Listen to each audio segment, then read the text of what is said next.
বিয়ানীবাজার উপজেলায় প্রায় অর্ধেক সরকারি প্রাথমিক বিদ্যালয়ে প্রধান শিক্ষক পদ শূন্য অবস্থায় রয়েছে। উপজেলার সরকারি প্রাথমিক বিদ্যালয়ের সংখ্যা ১৫০টি। এর মধ্যে প্রধান শিক্ষকের পদ শূন্য রয়েছে ৮৬টি। প্রধান শিক্ষক না থাকা বিদ্যালয়গুলোতে ভারপ্রাপ্ত প্রধান শিক্ষক দিয়ে কোনো মতে কাজ চালিয়ে নিচ্ছে।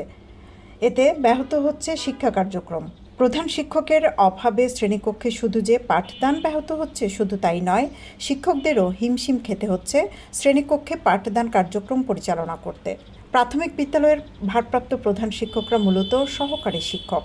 অনেক সময় বিদ্যালয়ের বিভিন্ন প্রশাসনিক কাজে তাদের ব্যস্ত থাকতে হয়, সেক্ষেত্রে পাঠদান করানো বিঘ্নিত হয়।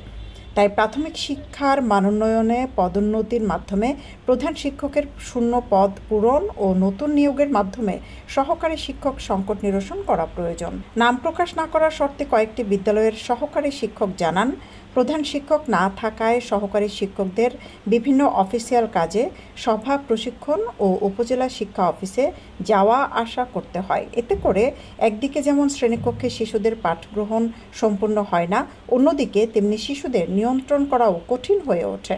এ বিষয়ে উপজেলা প্রাথমিক শিক্ষা অফিস জানায়, প্রধান শিক্ষকের শূন্য পদের তালিকা ঊর্ধ্বতন বরাবর প্রেরণ করা হয়েছে। আমার বিদ্যালয়ের সংখ্যা ১৫০, হেডমাস্টারের সংখ্যা ১৫০। বর্তমানে ৮৬টি পদ শূন্য আছে। ২০০৯ সালের পর থেকে পদোন্নতি হয়নি। যদি পদোন্নতি দেয় তাহলে ৬২ জনকে পদোন্নতি দেওয়া যাবে, আর সরাসরি নিয়োগে হবে ২৪ জন, এই মোট ৮৬ জন। তাহলে আমাদের পদ পূর্ণ হবে। ভারপ্রাপ্ত প্রধান শিক্ষক দিয়েই এখন কার্যক্রম পরিচালনা করা হচ্ছে। ৮৬টি স্কুলেই আমার ভারপ্রাপ্ত প্রধান শিক্ষক আছে। এদের জন্য অতিরিক্ত কোনো টাকা দেওয়া হচ্ছে না এবং কোনো টাকার সুযোগও নাই। তারা শুধু সহকারী শিক্ষক হিসাবে দায়িত্ব পালন করে প্রধান শিক্ষকের পদটা কার্যক্রম পরিচালনা করছে।